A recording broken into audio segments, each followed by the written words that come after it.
Hello, and welcome back to The Sleepy Scientist. Whether you're here to drift off, to relax after a long day, or to simply let your mind wander among the stars, you're in exactly the right place. Tonight, we're setting course on a journey that began in the year 1977, when two tiny spacecraft left Earth with just enough fuel, instruments, and optimism to change the way we see the cosmos. They're still out there, quietly moving farther away than anything humanity has ever touched. This is the story of the Voyager missions, a tale of grand discoveries, poetic ambition, and the humble attempt to say hello to the universe. Now, before we begin, I have a small favor to ask. If you enjoy these sleepy explorations, a like and a subscribe mean more than you can imagine, especially to a spacecraft drifting on ancient radio waves and a creator whispering science into the night. And let me know in the comments where you're listening from, and what time it is where you are. Are you watching from a city that never sleeps, or a quiet village just settling down for the night?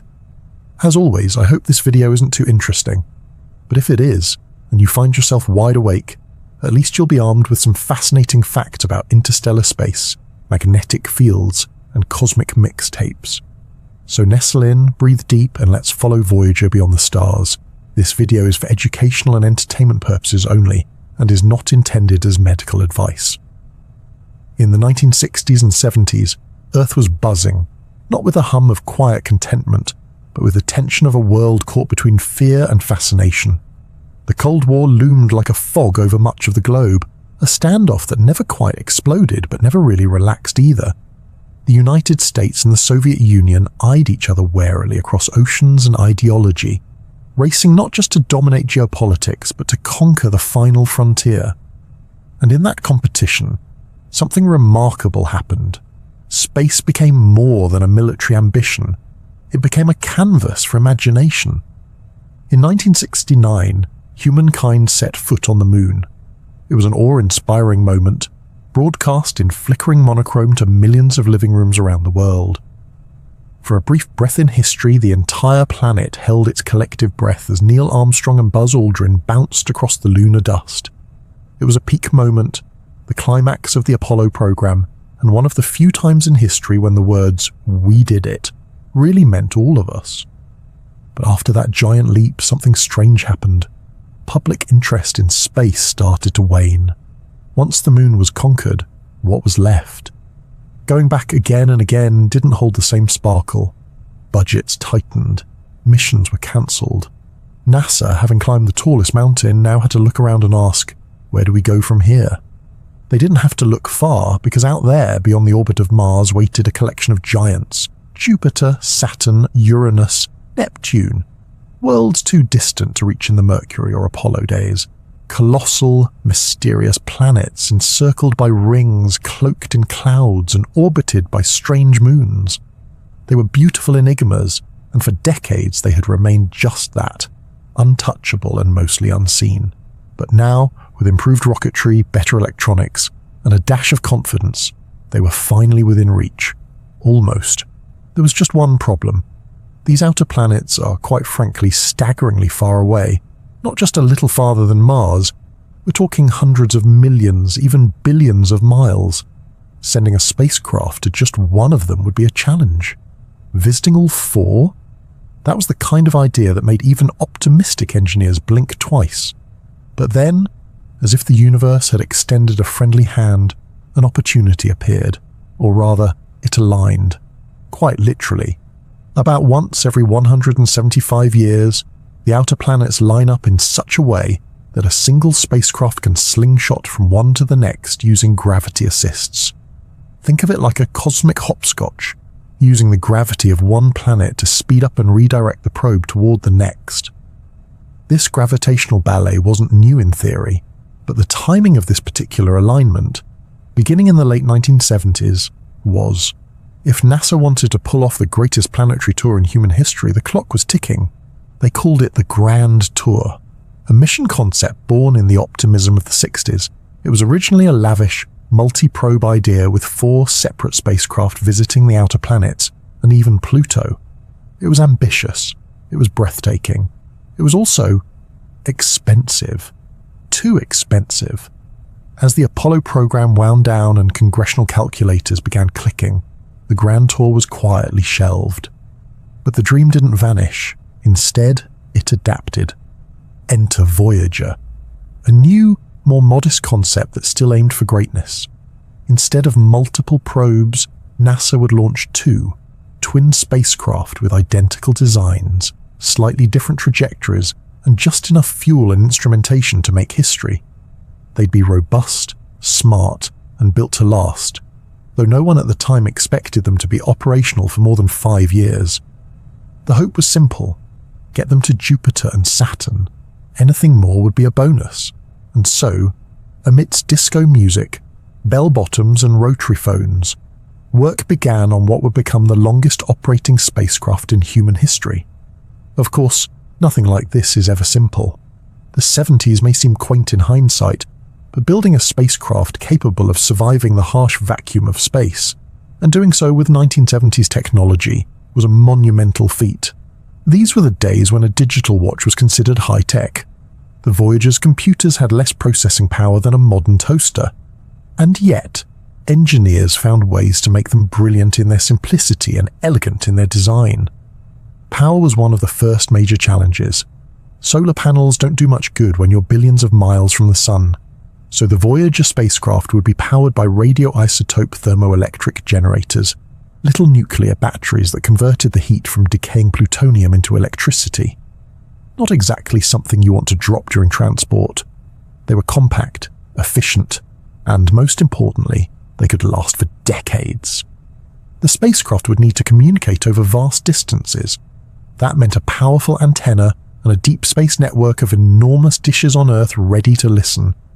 The further the Voyagers traveled, the fainter their signal would become, eventually weaker than the noise of a TV tuned to static.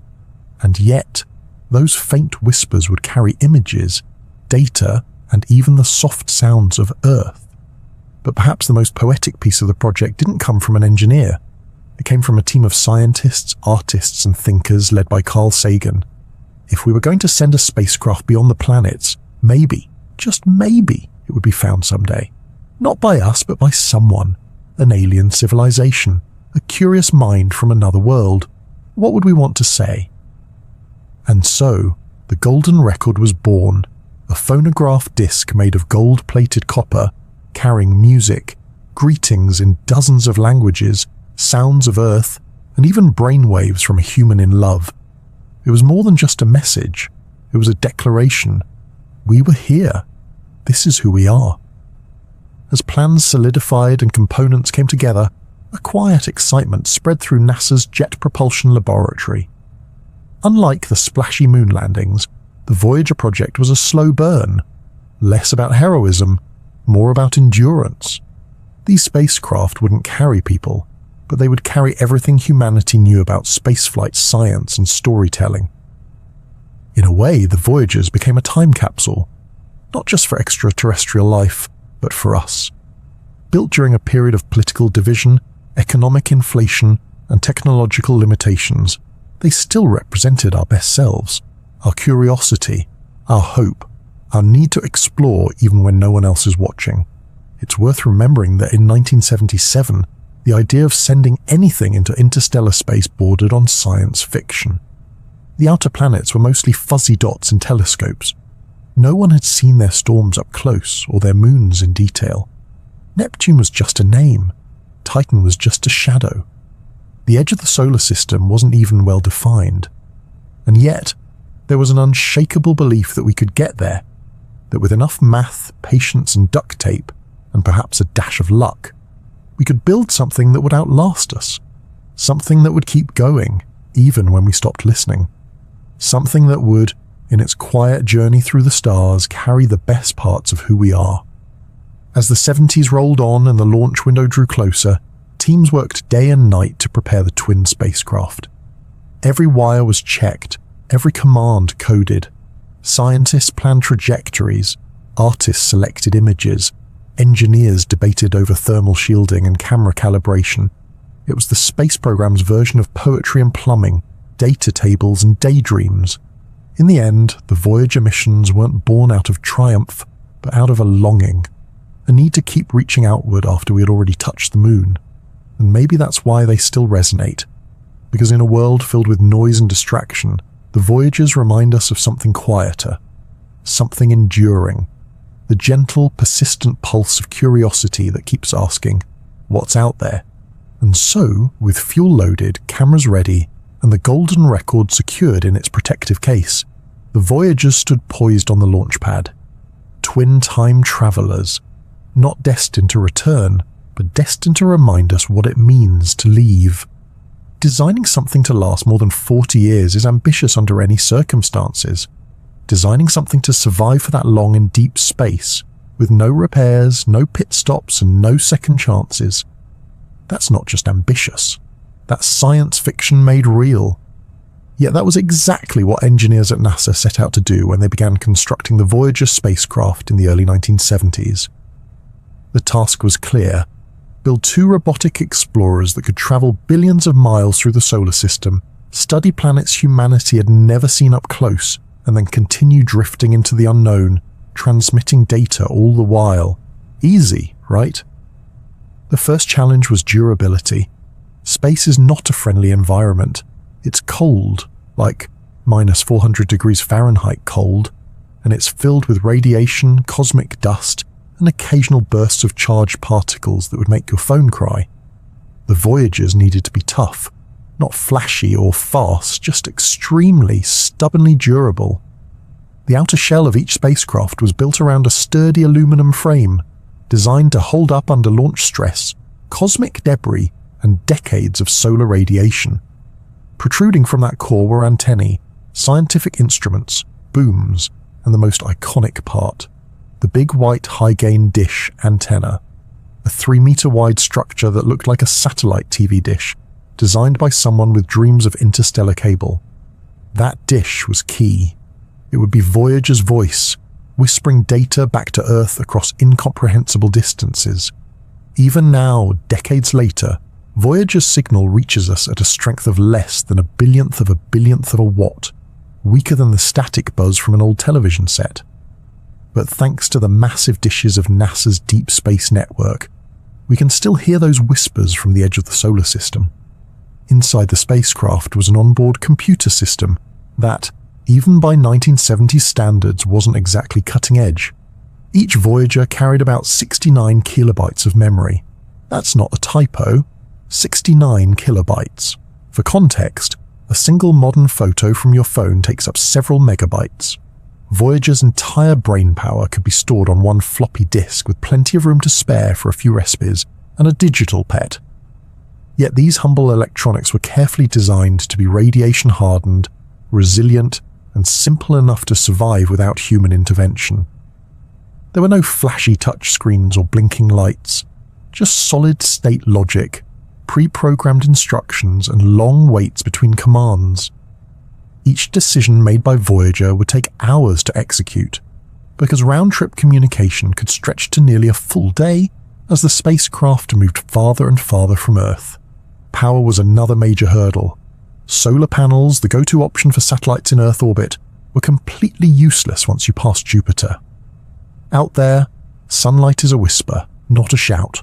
So engineers turned to something far more potent and long-lasting: radioisotope thermoelectric generators, or RTGs for short. These are compact power sources that use the heat from decaying plutonium-238 to generate electricity, a sort of nuclear campfire that keeps the instruments warm and the lights on. Each Voyager was equipped with 3 RTGs, which provided around 470 watts of power at launch. Over time, that output has decreased, but even now, more than 45 years later, they still provide enough energy to run a handful of critical instruments. Of course, engineers had to make hard choices about what could stay on and what had to be turned off as the power supply dwindled. It's a bit like managing an off-grid cabin with a failing generator. Do you keep the lights on or the fridge? Not both. Scientific instruments were carefully selected to maximize discovery while minimizing weight and power usage. Each spacecraft carried 10 main instruments, including imaging systems, spectrometers, magnetometers, plasma detectors, and cosmic ray sensors. The cameras, despite being far less powerful than the one in your phone, managed to capture some of the most iconic images in the history of space exploration, from Jupiter's swirling storms to Neptune's deep blue elegance. One particularly clever instrument was the magnetometer boom, a long extending arm that held sensors away from the spacecraft's own magnetic field. This allowed Voyager to measure the invisible lines of force stretching from planet to planet and, eventually, detect the subtle boundary of the heliosphere, where the solar wind gives way to the interstellar medium. Radiation shielding was also critical. Spacecraft electronics can be disrupted or fried by high-energy particles, especially near Jupiter, which has a magnetic field so strong it makes Earth's look like a refrigerator magnet. The design team had to encase sensitive components in protective materials and arrange them strategically inside the spacecraft's body to minimize exposure. They couldn't make Voyager invincible, but they could give it a fighting chance. Despite the sophistication of the design, there was also a certain elegance in its simplicity. Voyager wasn't built to land or return samples. It didn't need wheels or wings. It had no backup computer, no parachutes, and no way to fix itself. What it had was a rock-solid plan. Fly by, observe, transmit, repeat. Because of that focus, the mission team could dedicate their efforts to quality over redundancy. Every wire was checked, rechecked, and probably rechecked again. Every bit of solder was carefully placed. The spacecraft were assembled in clean rooms where stray particles and even human breath were controlled with the precision of surgery. When you're building a probe that will be farther from Earth than anything ever launched, perfection isn't just ideal, it's mandatory. Voyager's navigational system was another small miracle. The spacecraft used a combination of gyroscopes and star trackers to keep itself oriented in space. Unlike modern probes with real-time GPS-like systems, Voyager had to know where it was based on the stars, the sun, and the known positions of Earth and other planets. It would slowly pivot to take images, conduct experiments, and then realign itself to send data home. It was patient, methodical, and very polite about checking in. And then, of course, there was the matter of protection from cosmic debris. Even in the emptiest regions of space, a tiny pebble traveling at thousands of miles per hour can be deadly. Voyager was not armored, but its most vital parts were tucked behind protective panels, and engineers calculated the risks of collisions to be very low. Still, every second the spacecraft survived was a small victory. Perhaps one of the most charming aspects of the Voyager design is how analog it is. Commands were loaded using sequences of binary code sent from Earth. Images were stored as strips of data and transmitted line by line, taking hours or even days to fully arrive. It's slow, yes, but it worked, and it still works. What makes the engineering story of Voyager so inspiring is not just its longevity, but how well it was built using the tools available at the time. There were no smartphones, no cloud computing, no CAD modeling like we have today. The team used pencils, paper, and punch cards. They tested components using oscilloscopes and soldering irons. And yet, the spacecraft they created are still working, still talking, still listening, and they're still flying. Voyager 1 and Voyager 2 may be aging, but they remain humanity's farthest traveled emissaries. Their design wasn't flashy, but it was sturdy, smart, and filled with purpose. Each nut and bolt, each line of code was a vote of confidence in the idea that we could learn from our universe, even from very far away. As each year passes, the spacecraft grow quieter, their instruments dimmer, but they endure, drifting, humming, and sending back whispers of a vast cosmos that still waits to be explored. Voyager's design is a testament not only to good engineering, but to the simple belief that exploration matters, even if no one's there to see it. In the late summer of 1977, two spacecraft stood quietly on separate launch pads in Florida, waiting for their moment to slip the bonds of Earth. They were identical in design, born of the same blueprint with the same mission stitched into their circuitry, to explore the outer planets of our solar system and keep going. They were called Voyager 1 and Voyager 2. Now you'd think Voyager 1 launched first. That would make sense, right? The first one is number 1. But space exploration doesn't always play by tidy numerical rules. In fact, Voyager 2 was launched first, on August the 20th, 1977. Voyager 1 followed just 16 days later, on September 5th. The numbering had nothing to do with the launch order. Instead, it was based on their planned trajectories and which would reach its target planets first. Voyager 1, despite launching second, was set to arrive at Jupiter and Saturn sooner than its sibling. So, numerically speaking, it would be the first to explore.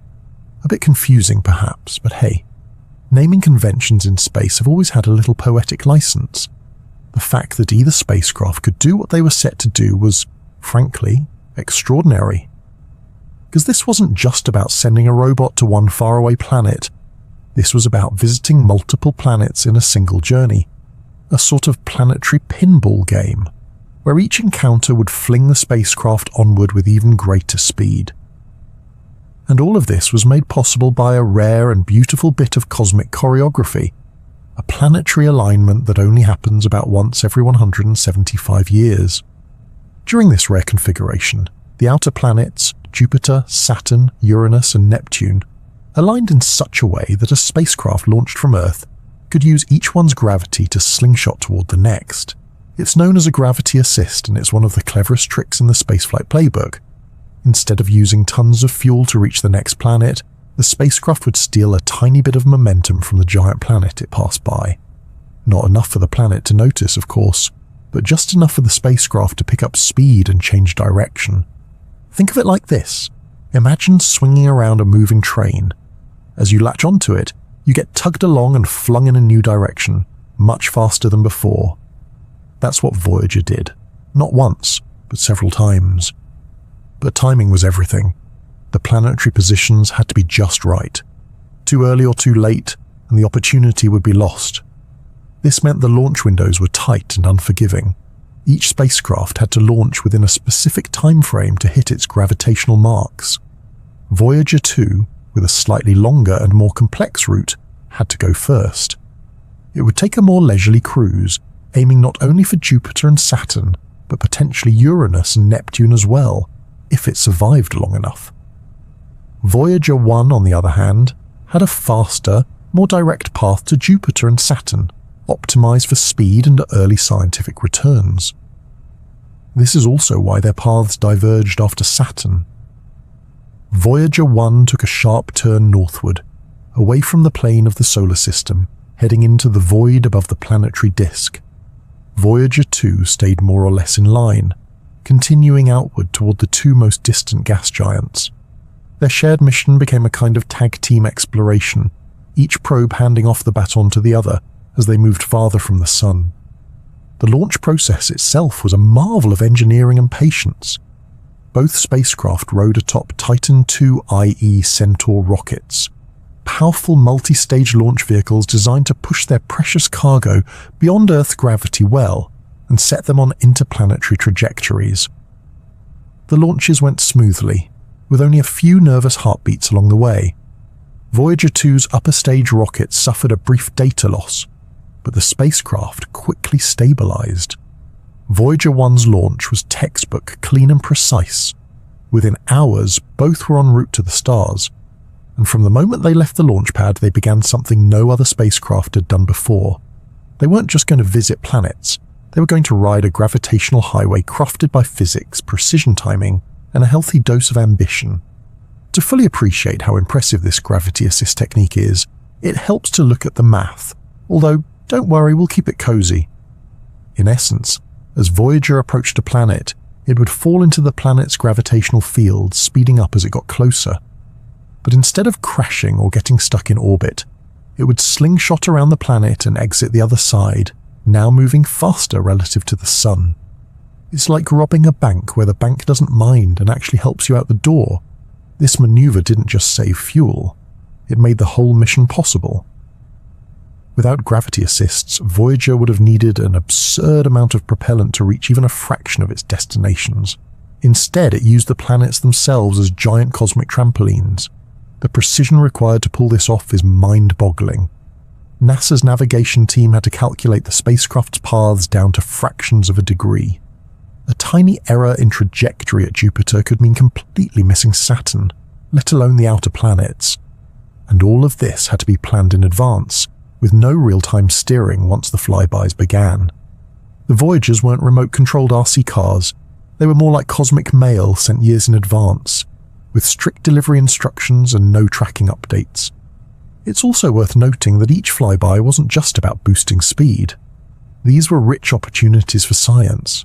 Voyager would turn its cameras and sensors toward the passing planets and their moons, gathering data never seen before. But to do this, the instruments had to be reoriented, exposures timed, and commands sent long before the spacecraft reached its targets. Planning was done months ahead, with sequences of commands preloaded into the onboard computer like a carefully choreographed dance. As Voyager 1 raced ahead, it became clear it would be the first to leave the solar system's planetary neighborhood. Its trajectory gave it a head start, but also meant it would not continue onto Uranus or Neptune. Voyager 2, while slower, had the potential to keep going, and eventually became the only spacecraft to visit all 4 outer planets. But neither path was guaranteed. In fact, the original mission plan only committed to Jupiter and Saturn. Everything beyond that? Optional. A bonus round. Incredibly, both spacecraft delivered, and then some, but back in 1977 none of that was certain. All NASA had were 2 carefully built probes, a fleeting planetary alignment, and a lot of hopes riding on a pair of rockets. The launches themselves might have looked routine. There were no astronauts waving from the gantry or dramatic countdowns broadcast to the world. But what they represented was profound. They were a quiet beginning to one of humanity's greatest journeys. The irony of it all is that the most far-reaching, most enduring space mission in history began with relatively little fanfare. Voyager didn't have the crowds of Apollo or the pageantry of a shuttle launch. It began with 2 silent liftoffs, a flurry of calculations, and a belief that precision, gravity, and human ingenuity could get us to places we'd never been. And thanks to that rare planetary alignment, it worked.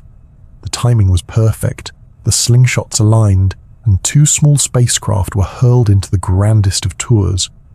All because, once every century and a half, the solar system briefly opens a secret passageway, and someone had the good sense to take it. As Voyager approached Jupiter, it was like a moth drawing closer to a lighthouse made of swirling gas and crackling radiation. For decades, Jupiter had been the jewel of the solar system, a massive striped enigma spinning in the darkness. Astronomers had admired it through telescopes, marveled at its size, and squinted at the blurry great red spot. But no one had ever seen it up close. Not really. Not until the Voyagers arrived. In March of 1979, Voyager 1 made its closest approach to Jupiter, passing within about 350,000 miles of the cloud tops, roughly the same distance between Earth and our own moon. Just a few months later, in July, Voyager 2 followed a similar path. Together, they transformed Jupiter from a vague canvas of color into a dynamic, living world. The first thing that struck scientists, and pretty much everyone else, was just how active Jupiter is. From a distance, its banded atmosphere looked almost serene, but as the spacecraft drew closer, the calm bands gave way to chaos.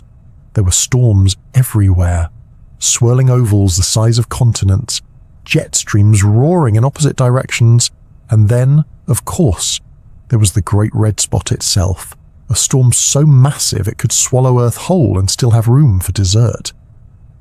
This legendary feature, first observed more than 3 centuries ago, had long fascinated astronomers, but Voyager revealed it in stunning detail. It wasn't just red, it was textured, alive, moving, a swirling maelstrom of ammonia clouds and unknown chemistry, rotating counterclockwise with a speed that made hurricanes look like lazy whirlpools. And as it turned out, the red spot wasn't alone. Voyager captured dozens of smaller storms, dancing across the atmosphere in patterns too complex to untangle on sight. Jupiter's sheer size plays a big role in this drama. It's more than 11 times wider than Earth, and over 300 times as massive. Its atmosphere is a deep ocean of hydrogen and helium, layered with ammonia ice and shaped by intense rotation. so fast that a Jovian day lasts less than 10 hours. This rapid spin stretches the atmosphere into bands and fuels powerful storms that last for centuries. But the real surprises weren't in the clouds. They were in the company Jupiter keeps. Before Voyager, astronomers knew of a handful of Jupiter's moons, but they didn't expect much. Maybe a few icy rocks, maybe some cratered lumps like our own moon. What they got instead was a planetary family bursting with character. Let's start with Io, a moon that completely rewrote the rules of geology. Voyager 1's cameras captured something extraordinary. Plumes of material shooting up from Io's surface. Not mist or dust, but massive volcanic eruptions. Actual volcanoes on a moon. Active, angry, and unlike anything seen before. It was the first time an active volcano had ever been observed beyond Earth. These eruptions weren't minor. Some plumes shot hundreds of miles into space. The entire surface of Io was a chaotic mess of molten plains, sulfur lakes, and freshly formed lava flows. And the colors, oh, the colors! Yellows, reds, and oranges painted across a tortured landscape. It looked less like a moon and more like an alien pizza, bubbling and reshaping itself in real time. The reason for all this activity? Tidal heating. Io is caught in a gravitational tug-of-war between Jupiter and the nearby moons Europa and Ganymede. This constant squeezing and flexing generates heat deep inside the moon, melting rock and powering relentless volcanism. Earth's moon might serenely reflect sunlight, but Io was throwing tantrums in orbit. Then came Europa. At first glance, it appeared calmer, a smooth, icy shell with very few craters, but smoothness in space is often a clue. It suggests the surface is being refreshed, perhaps by tectonics, or, in Europa's case, by something even more intriguing, a subsurface ocean. Voyager's images hinted at long, dark lines crisscrossing Europa's surface, not cracks in rock, but fractures in ice. These lines suggested the ice was floating on a liquid ocean, one kept warm by the same tidal forces that power Io's volcanoes. Beneath miles of frozen crust there might be a vast, salty sea, one that, to this day, remains one of the most promising places to search for alien life in our solar system. Ganymede and Callisto, two of Jupiter's other large moons, didn't want to be left out either. Ganymede turned out to be the largest moon in the entire solar system, even bigger than Mercury, and had hints of a magnetic field and grooved terrain. Callisto, ancient and cratered, wore its battered surface like a badge of honor, possibly untouched for billions of years. Each moon added a new chapter to Jupiter's story, and Voyager recorded every page with wonder. Back on the planet itself, the spacecraft also studied Jupiter's immense magnetosphere, a region of space dominated by its magnetic field, which is about 20,000 times stronger than Earth's. This magnetic field traps charged particles and creates intense radiation belts, far more dangerous than anything found near our own planet. Voyager had to be specially shielded just to survive the brief flyby. If you could see Jupiter's magnetosphere with your eyes, it would be bigger than the full moon in our sky, stretching millions of miles into space like an invisible glowing umbrella.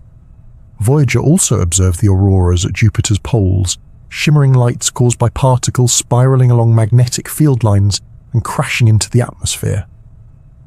These were similar in spirit to Earth's northern and southern lights, but on a much grander and more chaotic scale. One unexpected find was the faint dusty rings around Jupiter. Yes, rings. They're not as flashy as Saturn's, but Voyager detected them as subtle arcs of fine particles. These rings were likely formed from debris kicked up by micrometeorites smashing into small inner moons. They're thin, dark, and almost invisible, but they proved that Saturn wasn't the only ringmaster in the outer solar system. By the time Voyager 1 and Voyager 2 finished their Jupiter encounters, they had fundamentally changed how scientists thought about gas giants. Jupiter wasn't just a big ball of clouds, it was a complex, dynamic system filled with fascinating chemistry, ferocious weather, intense radiation, and an entourage of moons that could have headlined their own missions. What the spacecraft captured was not just a series of scientific data points, but an unfolding epic. They didn't just confirm what we suspected about Jupiter. They introduced us to things we never imagined. Volcanoes on other worlds, oceans beneath ice, moons that breathe fire, and moons that whisper secrets beneath their frozen shells. And all of it happened nearly 500 million miles away from Earth, relayed by machines with less computing power than a modern calculator, riding momentum and gravity through the vastness of space. The images they sent back, pixelated, grainy yet astonishing, sparked the imagination of scientists and dreamers alike. For the first time, humanity had peered deeply into the swirling face of Jupiter and seen more than just a planet. We saw a world of wonders, full of storms that never sleep and moons that defy expectation. A place that, even now, continues to surprise and delight, thanks to two little spacecraft that came for a flyby and ended up writing a new chapter in the story of the cosmos. If Jupiter was all drama and chaos, Saturn was its elegant cousin, graceful, photogenic, and wrapped in an outfit so iconic that even non-space nerds could spot it in a lineup. Its rings, gleaming like cosmic jewelry, had captured imaginations for centuries. Galileo saw them first in the early 1600s, though his telescope wasn't quite up to the challenge. He described them as ears on either side of the planet, an understandable misinterpretation. Over time, with better optics and more curious minds, those ears were revealed to be a spectacular system of rings, wide and flat and so perfectly thin it seemed they should not exist at all. By the time Voyager arrived in the early 1980s, Saturn had become the planet most often featured in science textbooks and sci-fi posters. But even the most detailed artistic rendering couldn't compare to what the spacecraft actually saw up close. The view was breathtaking. Saturn wasn't just beautiful, it was intricately detailed, mysterious, and full of surprises. Voyager 1 flew by Saturn in November of 1980, passing within 77,000 miles of the cloud tops. It provided humanity with its first high-resolution images of the ring giant, and they did not disappoint. Voyager 2 followed less than a year later in August of 1981, sweeping in for an even closer look. Between the two, we were granted an astonishing front-row seat to the greatest natural light show in the solar system. The rings were, of course, the stars of the show, made mostly of water ice ranging from tiny grains to house-sized chunks. The rings are vast, more than 200,000 miles across, yet astonishingly thin, often no more than 30 feet thick. That's like stretching a piece of paper across the length of an entire football stadium. How they stay so neatly arranged is still a subject of ongoing research and mild scientific head-scratching. Voyager's cameras peered into those rings and revealed far more than expected. They weren't just a few broad bands, but a delicate lacework of thousands of individual ringlets, with gaps, waves, and strange patterns that seem to defy easy explanation. One of the most prominent features is the Cassini division, a dark gap between the A and B rings that had been visible from Earth for centuries. But Voyager showed that the division wasn't empty. It contained its own set of thin, faint rings. Even more curious was the discovery of the Enki gap, a narrow division within the A ring, and the puzzling behavior of so-called shepherd moons, tiny satellites whose gravitational influence helps maintain the sharp edges of the rings. These moons act like cosmic sheepdogs, corralling particles and sculpting the rings with invisible hands. It was as if the entire system was alive, shifting and responding in real time to the dance of gravity. The rings also exhibited something called spokes, which looked like ghostly radial lines drifting across the surface like shadows. Scientists still aren't entirely sure what causes them. Possibly magnetic interactions with Saturn's rotating field, or tiny impacts creating brief clouds of particles. Whatever the mechanism, they gave the rings a haunted, almost ethereal quality. Saturn itself proved to be no less fascinating.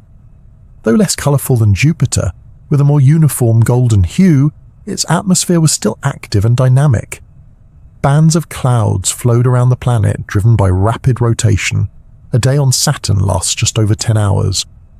Voyager observed jet streams, large storms, and curious hexagonal patterns near the poles, though the full mystery of Saturn's polar hexagon wouldn't be revealed until decades later by the Cassini mission. And then there was Titan. Of all Saturn's moons, and there are many, Titan stood out as the most intriguing.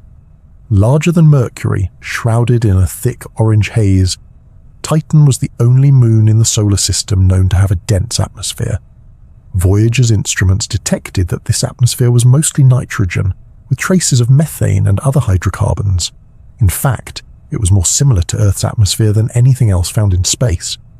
But Voyager couldn't see through the haze. Titan was coy.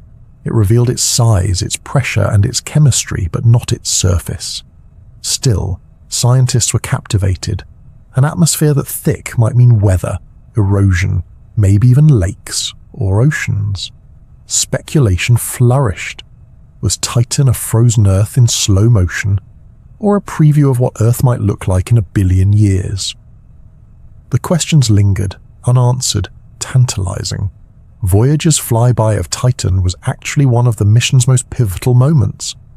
In order to get a good look at the moon, Voyager 1 had to take a particular path, one that sent it out of the plane of the solar system after the encounter. It meant sacrificing a potential flyby of Uranus and Neptune. The trade-off was calculated, deliberate, and a little bittersweet. Titan had promised too much to ignore. Voyager 2, by contrast, skipped the Titan close-up and stayed in the solar system's main lane, preserving its route to the farther planets.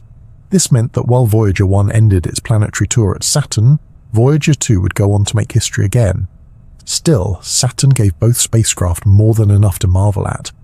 Beyond the rings and Titan, the system was teeming with diverse moons, each with its own personality. There was Mimas, with a giant crater that made it look suspiciously like the Death Star. Tethys and Dione, with their bright surfaces scarred by icy cliffs and valleys. Enceladus, a small bright moon with a surface so reflective it looked like freshly fallen snow, and which, unbeknownst to anyone at the time, held its own geysers and subsurface ocean. Voyager didn't just show us these moons, it introduced them as characters in an unfolding story. Saturn's neighborhood wasn't static. It was vibrant, strange, and deeply textured.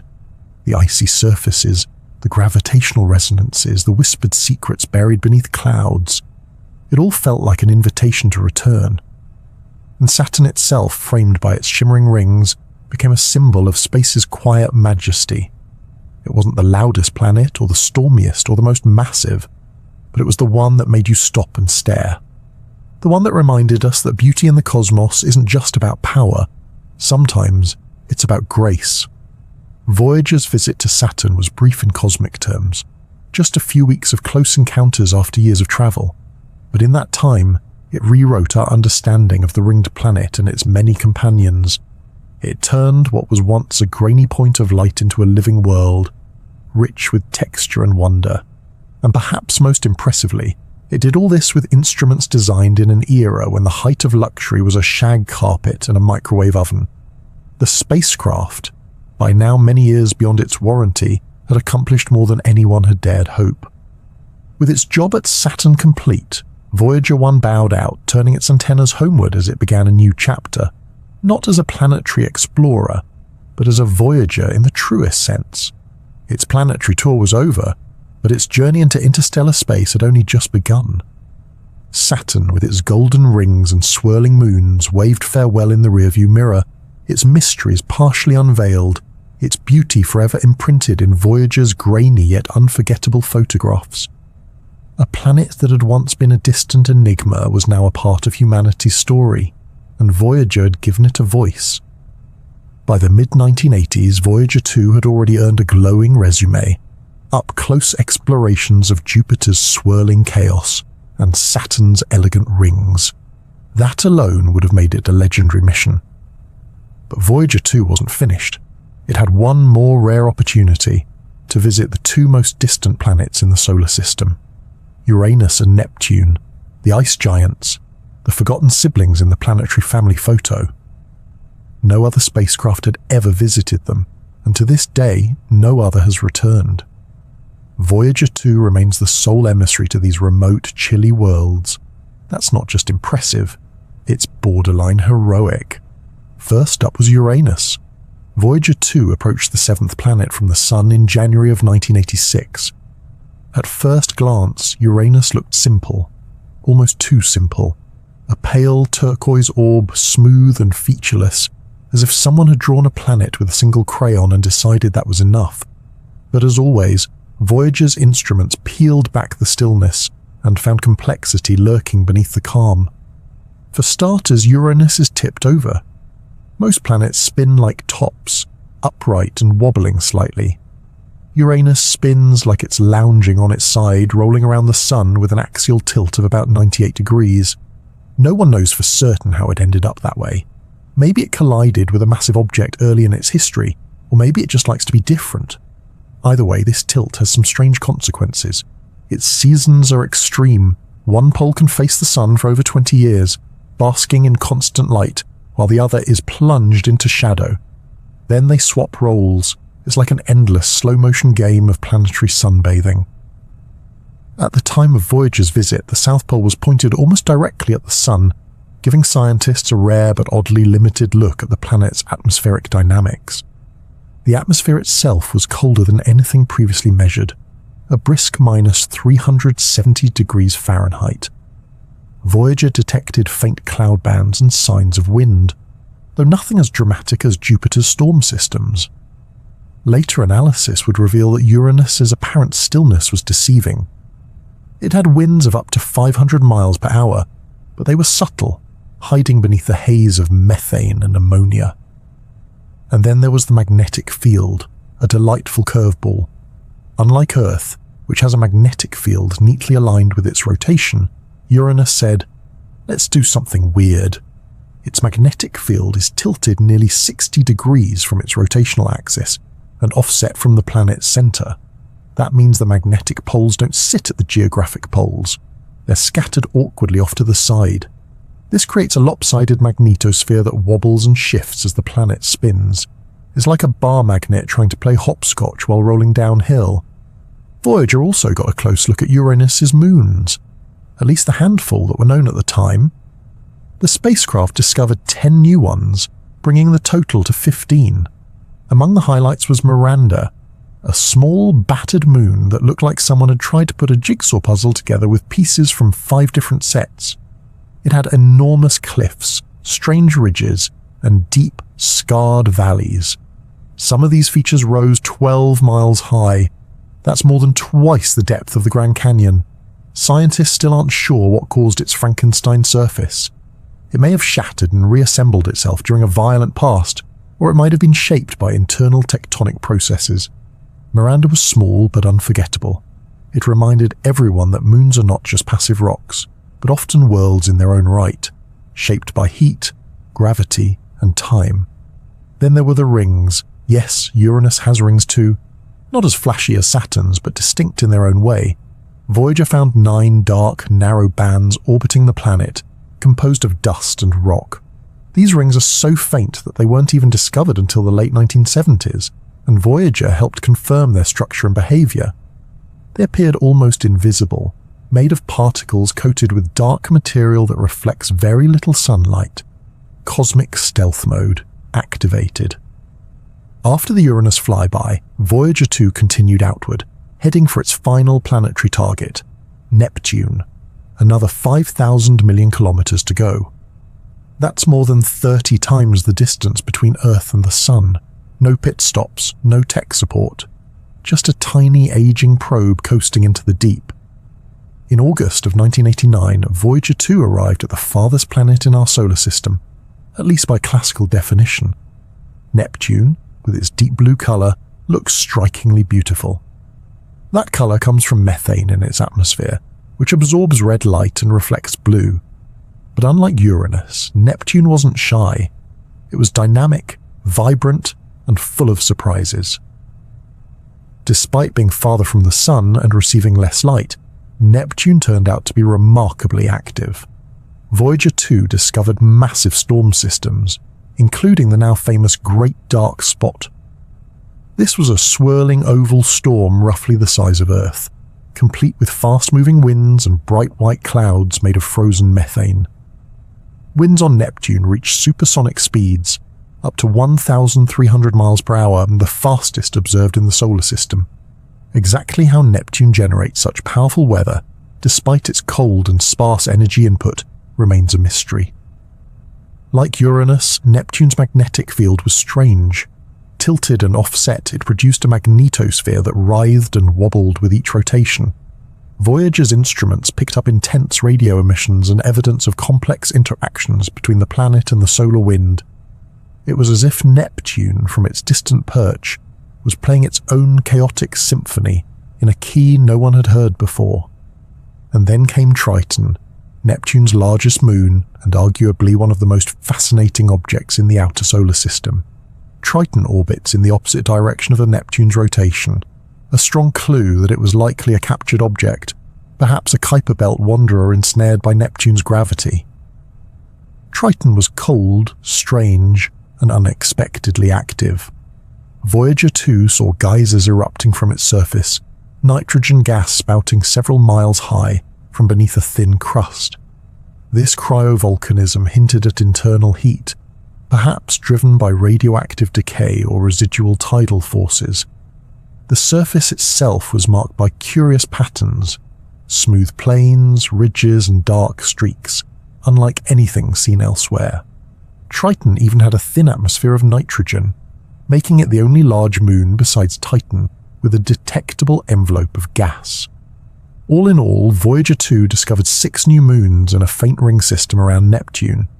These rings, like Uranus's, were dark and incomplete, with clumpy arcs rather than full continuous bands. It seemed the farther out you went, the more eccentric the rings became. The Neptune flyby marked the end of Voyager 2's planetary tour. It was the last time any spacecraft would see a new planet up close, at least so far. After that, Voyager turned its cameras away and settled into the next phase of its life, interstellar drift. But what it left behind was remarkable. Uranus and Neptune had gone from distant blue dots to real, complex worlds, moons with geysers, storms faster than sound, magnetic fields that danced like drunken tops, and a reminder that even at the edge of the solar system, nature never stops surprising us. Voyager 2 didn't just extend the mission, it redefined what was possible. It taught us that the most remote places can hold the richest stories if we're willing to go far enough to hear them. And sometimes, if you're very lucky and very precise, a little probe launched in the disco era can rewrite the encyclopedia from 3 billion miles away. Long before Spotify playlists or viral videos, humanity made a mixtape, not for each other, but for the stars. It was called the Golden Record, and it's currently sailing through interstellar space on board both Voyager spacecraft, waiting for someone, or something, to find it. If it sounds like the plot of a poetic science fiction story, that's because it kind of is. But this one is absolutely true. The Golden Record was the brainchild of a small imaginative team led by astronomer Carl Sagan. At the time, the Voyager missions were already ambitious, exploring the outer planets, traveling further than anything ever launched. But Sagan and his colleagues saw an opportunity to add something more, something human. If the spacecraft were going to leave the solar system entirely, they reasoned, why not attach a message? A greeting in case an alien civilization encountered it in the far future. Of course, the odds of that happening were microscopic. Voyager was tiny, the galaxy was enormous, and the distances were almost unfathomable. But that wasn't the point. This wasn't about likely contact. It was about the gesture. The result was a 12-inch gold-plated copper disc, an actual phonograph record, carefully engraved and encased in an aluminum jacket, along with a stylus and symbolic instructions on how to play it. Think of it as a time capsule, art project, an interstellar ambassador all rolled into one, and it had to represent, in just over an hour, the entire essence of life on Earth. No pressure. The team behind the Golden Record worked quickly. They had only a few months to gather content, decide what to include, and physically produce the discs in time for launch. Despite the tight deadline, they approached the project with care, humor, and a deep sense of wonder. They weren't just scientists, They were curators of human experience. One of the most iconic features of the record was the collection of greetings, spoken messages in 55 languages, ranging from Akkadian, a language of ancient Mesopotamia, to Wu, a Chinese dialect. Some were formal, others warm and playful. There's a greeting in English that says, "Hello from the children of planet Earth." It's delivered in the small, clear voice of a child, simple, sincere, and strangely moving. But the team didn't stop with greetings. They included a vast array of natural sounds from our planet. These weren't just academic choices, they were deliberately emotional. The record contains the roar of surf, the rustle of wind, thunder, the calls of birds, the laughter of children, the sound of a kiss, and even the whoosh of a Saturn V rocket lifting off. One particularly haunting addition is the song of a humpback whale, eerie and beautiful, echoing across cosmic silence. Then came the music, and this part really was a mixtape. The record holds 90 minutes of carefully selected music from around the world, intended to showcase both diversity and unity. The selections include a Bach Brandenburg concerto, a gamelan piece from Indonesia, a Navajo night chant, a Japanese shakuhachi composition, a Peruvian wedding song, and Louis Armstrong's Melancholy Blues, among many others. There's also a track from Blind Willie Johnson called Dark Was the Night, Cold Was the Ground, a blues recording filled with wordless moans. Carl Sagan described it as expressing the human condition better than any spoken language could, and he had a point. Sometimes pain, longing, and hope are best carried by melody alone. Interestingly, the Beatles wanted to include one of their songs, Here Comes the Sun, but rights issues prevented it from being used. Even the Golden Record wasn't immune to copyright law. Perhaps a good reminder that bureaucracy truly is a universal language. In addition to the audio, the record contained a collection of 116 images encoded in analog format. These included photographs and diagrams meant to introduce whoever found the record to our planet and species. There were pictures of landscapes, animals, human anatomy, people eating and dancing, a mother nursing her child, and even a photo of Earth from space. There were also scientific and mathematical diagrams, pulsar maps, DNA structures, and units of measurement, designed to give the finder some frame of reference. If an alien civilization were able to decode the record, they might be able to piece together a sense of where we are, what we look like, and how we think.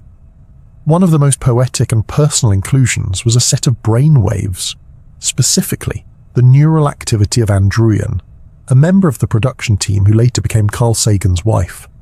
For an hour, electrodes recorded her thoughts as she meditated on a wide range of ideas, including the history of Earth, the nature of humanity, and falling in love. That brainwave data was then encoded into the record, like a mental fingerprint frozen in time. Somewhere in deep space, Anne's thoughts continued to travel, a heartbeat of human consciousness reaching into the dark. All of this was accompanied by instructions on how to play the record. These were etched onto the cover in symbolic language, mathematical and scientific notations that, it was hoped, a sufficiently advanced civilization could decipher. There's even a stylized drawing of how to assemble the included needle and spin the record correctly. It's like an IKEA manual for aliens. And yes, the record also includes the location of Earth, based on a map of pulsars and their relative timing. Some have joked that we basically told the galaxy where to find us, but Sagan saw it differently. He believed that any species advanced enough to reach the record would be able to decide for themselves whether they came in peace. The record was not a flare or a beacon, it was a greeting card. In total, 2 copies of the Golden Record were made, one attached to each Voyager spacecraft. They are the most distant human-made objects in existence, and they carry with them this golden time capsule, spinning silently through the stars. It's easy to dismiss the project as a romantic gesture, and in many ways it was. But it was also deeply practical. It reminded us that space exploration isn't just about rocks, orbits, and radiation belts. It's also about meaning, about sending not just our machines, but something of ourselves into the cosmos. Carl Sagan once said that the record was a bottle cast into the cosmic ocean. It might never be found, and if it is, it might not be understood. But the act of sending it, the choice to represent our species with music, laughter, and the sounds of whales, was a statement of who we are at our best. It's comforting in a strange way to know that somewhere, billions of miles from here, our little golden disc is still flying. It's not broadcasting, it's not blinking or beeping, it's simply there, turning slowly, gently, forever. A quiet promise that we were here, that we made music, that we looked up and wondered, and that we said hello. When Voyager 1 and Voyager 2 left Earth in 1977, we knew our solar system in broad strokes. We had a few up-close images from earlier missions, a lot of telescope observations, and a heap of educated guesses. The outer planets were still shrouded in mystery, enormous, distant, and faintly understood. But Voyager changed all of that. It didn't just take better pictures or fly a little farther. It turned question marks into exclamation points and rewrote entire chapters of planetary science. Let's start with the moons, because wow, did the moons put on a show. Before Voyager, many of these satellites were thought to be little more than cold, cratered rocks, dead worlds, but they turned out to be anything but dull. Take Io, for example. No one expected a volcanic powerhouse orbiting Jupiter, yet Voyager 1 captured enormous plumes erupting from its surface, the first active volcanoes ever seen beyond Earth. These weren't just occasional burps of lava either. They were massive geysers, spewing sulfur and other materials hundreds of miles into space. The surface of Io looked like something out of a surrealist painting, mottled in yellows, reds, and oranges, shaped by constant renewal and violent upheaval. It was alive, geologically speaking, in a way that had never been imagined. Then there was Europa, also orbiting Jupiter. At first glance, it was the quiet, icy sibling to Io's volcanic frenzy. But Voyager's close-up images revealed a surface crisscrossed with dark lines, fractures, likely caused by a shifting, cracking ice shell. Beneath that shell, scientists began to suspect might be a liquid ocean, an ocean heated by tidal forces, an ocean that, even today, holds the tantalizing possibility of life. Before Voyager, Europa was just another dot in the sky. Afterward, it became one of the most intriguing places in the entire solar system. Saturn's moons had their moments too. Enceladus looked like a snowball, smooth, bright, and surprisingly young. The lack of impact craters suggested ongoing resurfacing, hinting at internal activity. Although it wasn't until later missions that geysers were confirmed, Voyager gave the first clues that Enceladus was more than just a frozen pebble. And then there was Titan, Saturn's largest moon. Voyager couldn't see through its dense orange haze, but it could measure it. That thick atmosphere, mostly nitrogen with a dash of methane, was denser than Earth's. It was the only moon with a substantial atmosphere, and one with chemistry eerily reminiscent of early Earth. Titan quickly graduated from big moon to serious candidate for prebiotic chemistry. Out past Saturn, Voyager 2 introduced us to Uranus and Neptune, and more unexpectedly complex moons. Miranda, orbiting Uranus, looked like it had been shattered and reassembled with spare parts. Triton, Neptune's largest moon, had active geysers of nitrogen and a retrograde orbit, suggesting it had been captured from the Kuiper Belt. And the moons weren't the only stars of the show. Voyager also took a long, hard look at the planets themselves, stripping away decades of assumptions. Jupiter, of course, was stunning. We had known about the Great Red Spot for centuries, but Voyager showed it in motion. A gigantic storm system swirling with mesmerizing elegance. Even more surprising was just how dynamic the entire atmosphere was. Jet streams, smaller storms, and layers of colorful clouds all moving at astonishing speeds. Jupiter wasn't a placid gas ball, it was a weather machine on a scale too big to imagine. Saturn, graceful and golden, had its own complex atmospheric bands and storms. Voyager revealed faint wisps of cloud patterns and uncovered the presence of lightning and auroras. The planet's shape, flattened at the poles due to its rapid rotation, was captured in detail, adding depth to our understanding of how such massive worlds behave. And the rings. Oh, the rings. Voyager turned Saturn's rings from a pretty celestial accessory into a scientific playground. It showed that the rings were made up of countless smaller ringlets, each sculpted by gravitational interactions. There were spokes, temporary ghostly features that drifted across the rings like shadows, and gaps like the Cassini division that weren't truly empty but filled with fainter rings and tiny shepherd moons. These moons helped maintain the structure of the rings, using their gravity like a broom to sweep and shape the icy debris. Even Jupiter, Uranus, and Neptune, all previously thought to be ringless, turned out to have ring systems of their own. Jupiter's were faint and dusty. Uranus's were thin, dark, and sharply defined. Neptune's rings had mysterious arcs, incomplete segments that defied expectations. Before Voyager, Saturn was the only ring bearer. After Voyager, rings became the rule rather than the exception. And then there were the magnetic fields. Voyager brought magnetometers, instruments that could measure magnetic strength and orientation. What they found was bizarre and beautiful. Jupiter's magnetic field was immense, stretching millions of miles into space. It trapped particles and created radiation belts far stronger than Earth's. This magnetosphere was a bustling region, full of charged particles, electrical currents, and constant activity. Saturn's magnetic field was more symmetrical, almost aligned with the planet's rotation axis, but still powerful.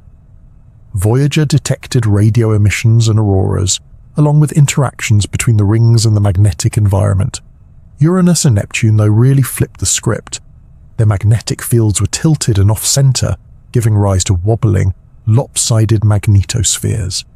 These weren't just curiosities, they were puzzles that forced scientists to rethink how planetary magnetic fields are generated.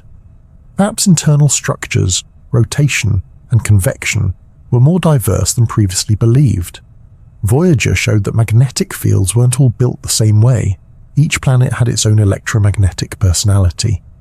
Atmospheric studies added more layers of understanding. Voyager used spectrometers and infrared sensors to analyze the composition of planetary atmospheres, measuring temperature, cloud height, and chemical makeup.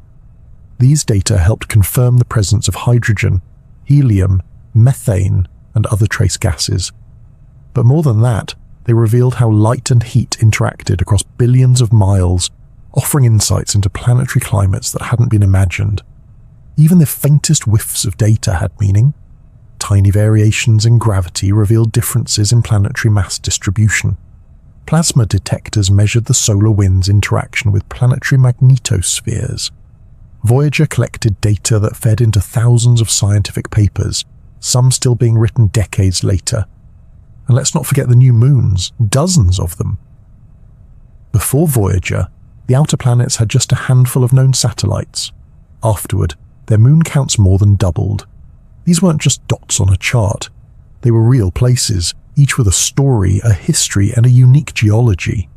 All of this came from spacecraft with less computing power than a pocket calculator, relying on analog systems and tape recorders.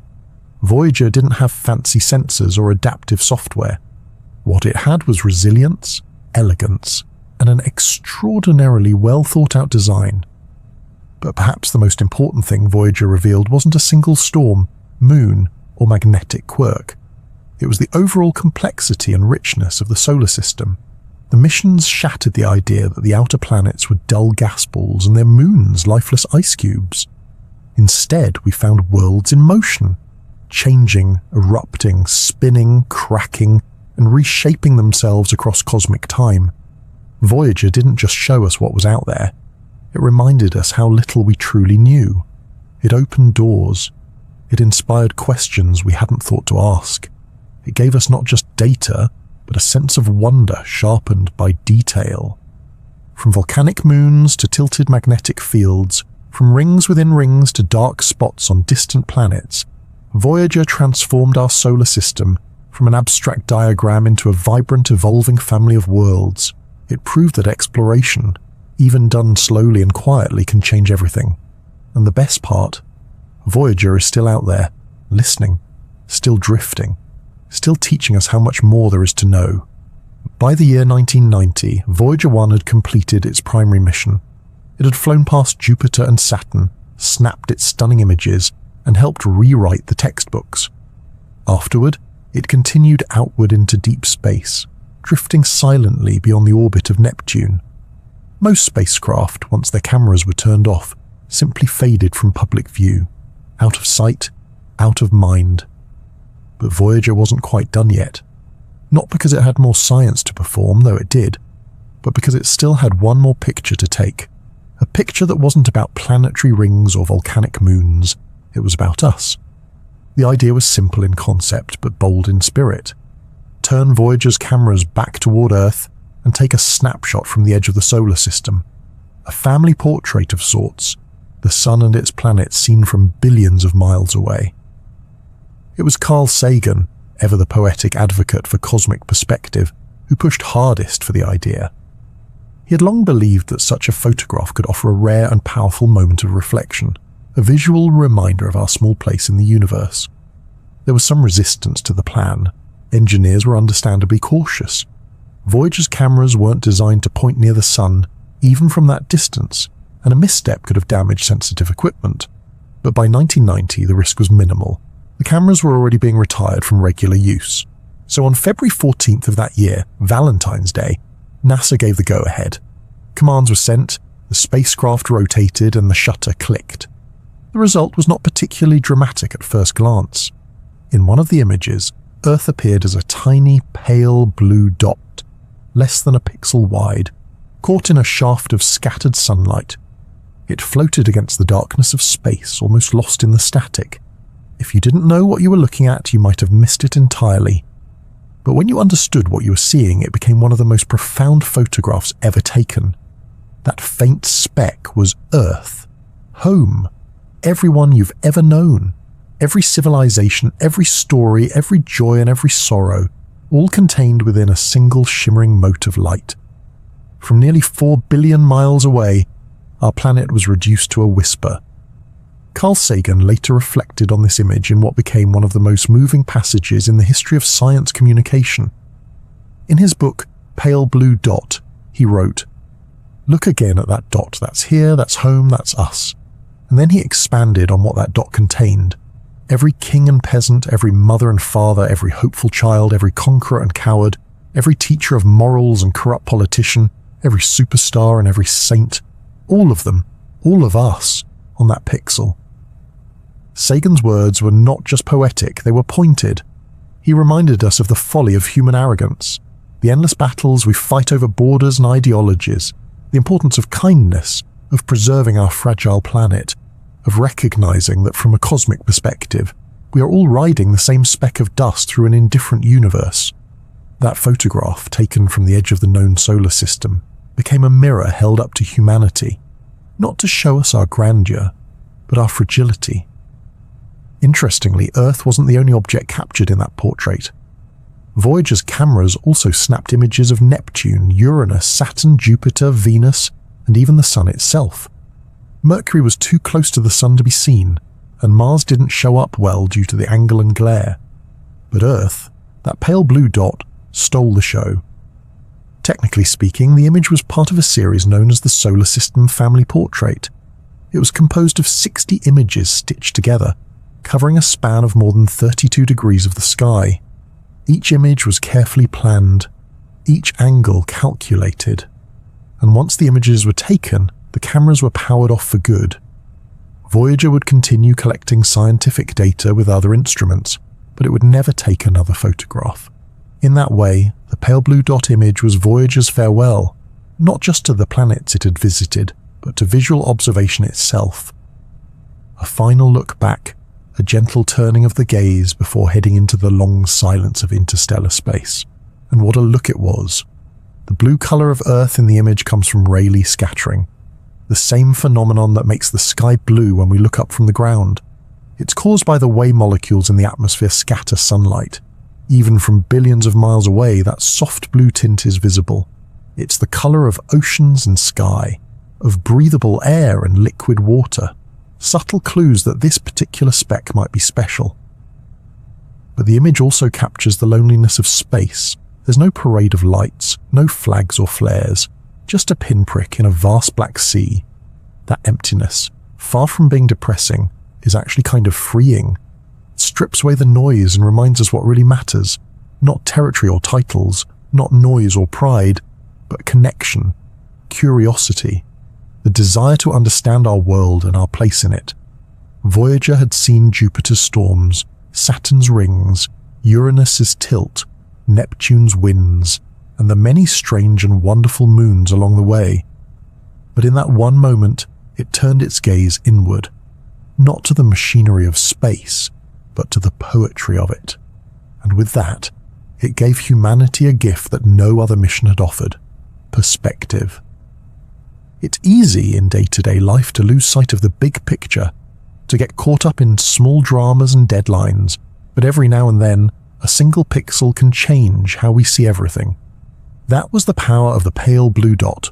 It didn't just show Earth, it reminded us to cherish it. Voyager 1 didn't need to take that image. Its scientific mission was already over. The camera system was soon shut down permanently.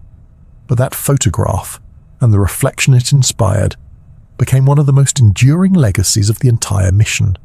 It's still out there, that little spacecraft, still moving farther away, still whispering data back to Earth, and Earth still spinning, still dreaming, still tucked inside that pale dot. In the end, the pale blue dot wasn't just a photo, it was a reminder that even in the vastness of space, a tiny world can hold infinite meaning, and that maybe, just maybe, looking back from a great distance helps us see what's right in front of us a little more clearly. If the solar system were a house, we'd live somewhere in the living room, comfortably close to the warmth of the sun, surrounded by familiar planets, with a nice view of the asteroid belt and the gas giants just beyond. But like any house, there's a boundary, a point where the home ends and the wilderness begins. For Voyager 1, that point was something called the heliopause, and crossing it marked one of the most important milestones in the history of human exploration. Now, to understand what the heliopause is, it helps to picture the sun not just as a glowing ball of light, but as a sort of cosmic campfire, sending out not only light and heat, but a stream of charged particles known as the solar wind. This solar wind blows outward in all directions, forming a massive bubble around the solar system. That bubble is called the heliosphere. Inside the heliosphere, the sun is in charge. Its magnetic field shapes the space environment, its particles fill the void, and everything dances to its tune. But eventually, that influence runs out. The solar wind weakens as it pushes against the material between the stars, a cold, sparse mixture of gas, dust, and cosmic rays known as the interstellar medium. The heliopause is the boundary where the solar wind strength finally gives way. It's the outer skin of the sun's protective bubble. Beyond that, the interstellar medium takes over, and beyond that, well, that's interstellar space. This may sound tidy in theory, but in practice it's messy. There's no glowing sign that says you are now leaving the solar system. It's more like a shifting, wobbly, invisible frontier, constantly changing depending on the solar cycle, local density, and magnetic conditions. Scientists had long predicted where the heliopause might be, but no one had ever visited it, until Voyager. In August of 2012, NASA made an extraordinary announcement. Voyager 1 had crossed the heliopause and entered interstellar space. It was the first human-made object to do so. After more than 35 years of travel, it had officially left the sun's domain. But how do you know when you've crossed such a boundary, especially when you can't see it? You don't just open a door and step outside. What Voyager did instead was detect changes in its environment. One of the biggest clues was in the particles around it. Inside the heliosphere, the spacecraft was surrounded by solar particles, energetic protons and electrons thrown off by the sun. But as Voyager moved outward, it began to detect a drop in those solar particles and a simultaneous increase in cosmic rays, high-energy particles coming from outside the solar system. That was a major red flag, or, in this case, a green light. Then came the magnetic data. Scientists expected the direction of the magnetic field to shift dramatically once Voyager entered interstellar space, but that didn't happen immediately. The field changed subtly, but not in the way models had predicted. This led to some spirited debate. Had Voyager crossed the boundary or not? The answer came in the form of a lucky solar outburst. In March of 2012, the Sun had released a coronal mass ejection, a huge wave of charged particles, which eventually caught up to Voyager more than a year later. When that shockwave reached the spacecraft in April of 2013, Voyager's instruments recorded a sudden oscillation in the surrounding plasma, allowing scientists to measure the density of the space around it. What they found was striking. The plasma density had jumped by a factor of 40, indicating that Voyager was now in a much denser region, the interstellar medium. That sealed it. The spacecraft had truly crossed the heliopause. It's worth noting that while Voyager 1 entered interstellar space, it didn't leave the solar system entirely. The Sun's gravitational pull extends far beyond the heliopause, past the Kuiper belt and deep into a distant region known as the Oort cloud. That cloud, a theoretical shell of icy bodies, could stretch halfway to the nearest star and may be home to the seeds of long-period comets. Voyager, moving at more than 38,000 miles per hour, won't reach the inner edge of the Oort cloud for another 300 years. It won't exit it for another 30,000. So, yes, technically it's still within the Sun's gravitational neighborhood, but it's beyond the Sun's influence in every other way. Voyager 2 followed its sibling into interstellar space in November of 2018. Although it took a different route and encountered slightly different conditions, it provided valuable confirmation of Voyager 1's findings. For the first time, we had not one, but two data points from the edge of the Sun's domain, a rare opportunity in a science where single missions are usually all we get. Crossing the heliopause didn't reveal dramatic new landscapes or glowing interstellar clouds. There were no space whales or alien billboards. But what Voyager found was, in its own quiet way, profound. The interstellar medium is colder, denser, and more complex than previously imagined. It hums with low-frequency waves and is shaped by magnetic forces that reach across light years. And perhaps most poignantly, the crossing marked a symbolic boundary as much as a scientific one. Voyager had officially gone from being a planetary mission to being a galactic one. It had become an interstellar traveler. In many ways, this was the fulfillment of a dream going back centuries. Humans have always imagined traveling to the stars, but Voyager 1 is the first to actually do it. Not quickly, not glamorously, but steadily, faithfully, and without a return ticket. It's not headed to any particular star. Its trajectory will take it slowly through the Milky Way, perhaps passing within a few light years of a distant sun in 40,000 years. By then, Earth's continents will have shifted, languages will have changed, and Voyager's signal will have long gone silent. But the spacecraft will still be out there, intact, drifting between stars, a tiny piece of human craftsmanship sailing through an unimaginable sea. And it's still talking to us, faintly, patiently, a signal so weak that it takes more than 17 hours to reach Earth.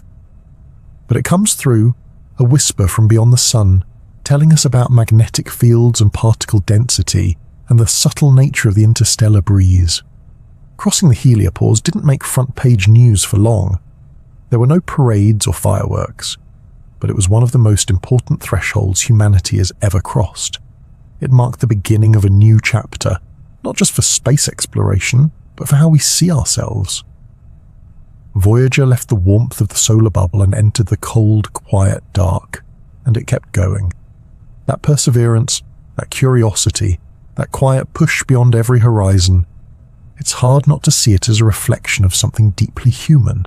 A part of us left the solar system, and it hasn't looked back. More than 4 decades after launch, the Voyager spacecraft are still going. They don't make headlines like they used to. They aren't snapping dramatic photos or soaring past new worlds, and yet, even now, these twin explorers continue their long, lonely journey outward, slipping further into the great unknown, while their faint voices still reach us across the cosmic silence. Voyager 1 The faster and farther of the two is currently more than 15 billion miles from Earth. To put that in perspective, light itself, the fastest thing in the universe, takes over 22 hours to travel from Voyager 1 back to us. It's the most distant human-made object in existence, and unless something else catches up, it always will be. Voyager 2 is a little behind, travelling in a different direction, at a slightly slower speed, but not by much.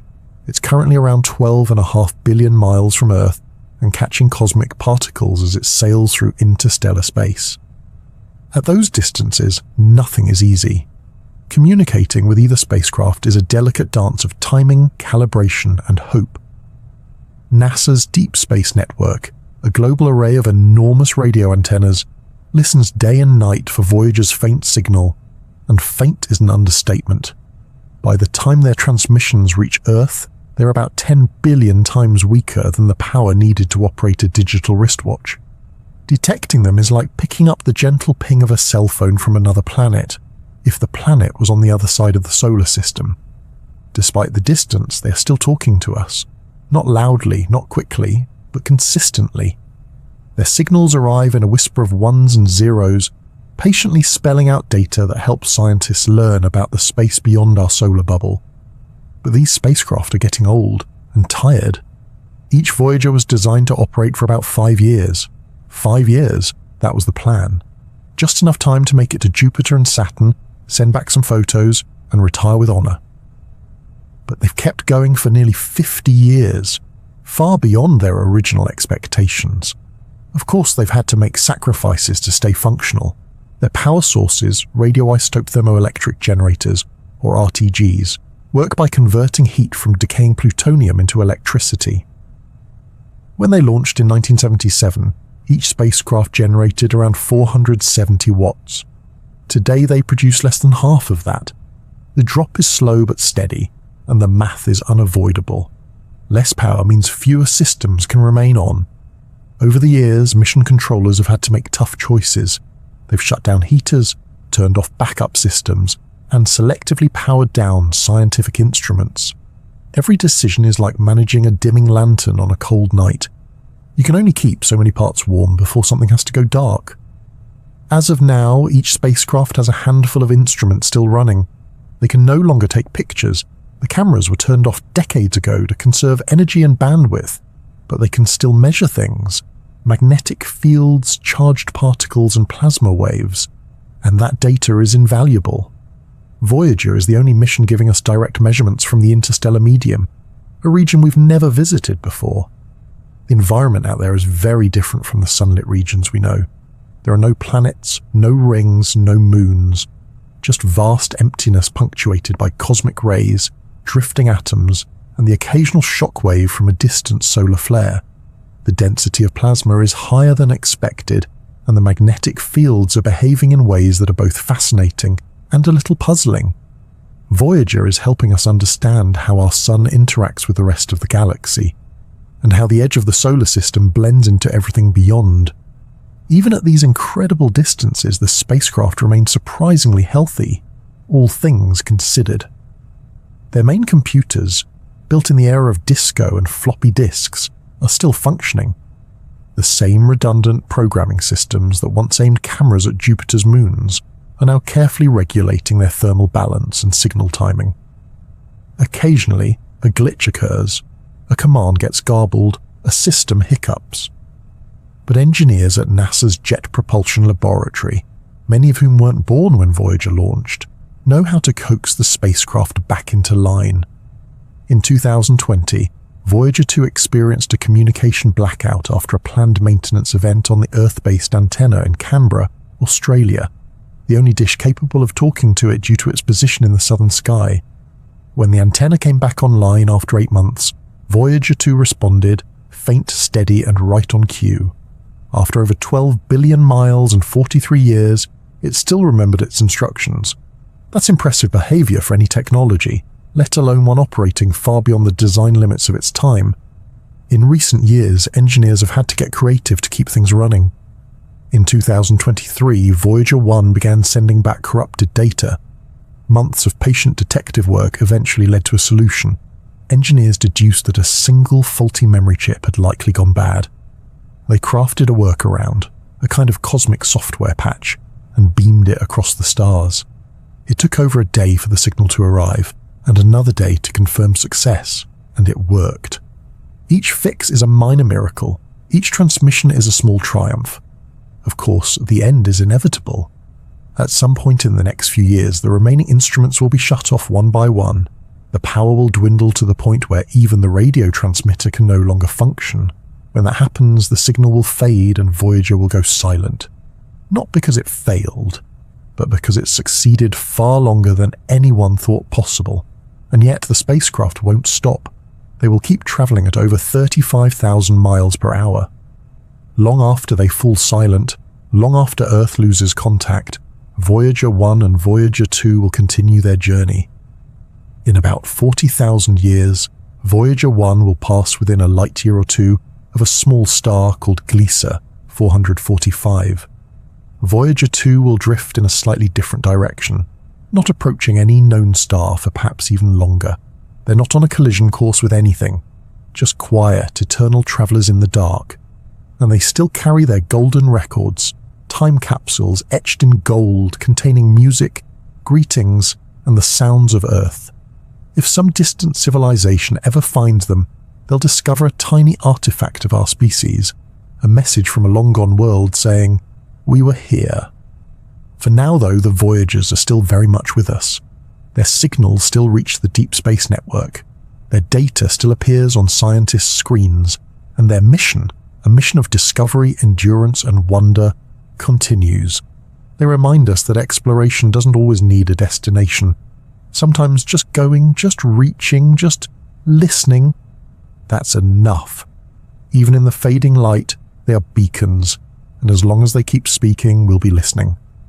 In the chill of interstellar space, where the sun is just another bright dot and the background hum of the universe grows louder, Voyager 1 and Voyager 2 continue their long flight into the dark. But if you were to lean in close, very close, you might just hear the soft ticking of time catching up. Their power is fading, slowly, inevitably. Like old lanterns burning their final drops of oil, the Voyagers are beginning their long goodbye. From the very start, the Voyagers were powered by something quite special: radioisotope thermoelectric generators, or RTGs for short. These devices use the heat from decaying plutonium-238 to generate electricity. Unlike solar panels, which get increasingly ineffective the farther you travel from the sun, RTGs keep humming regardless of distance, a perfect solution for deep space missions. But even RTGs have a shelf life.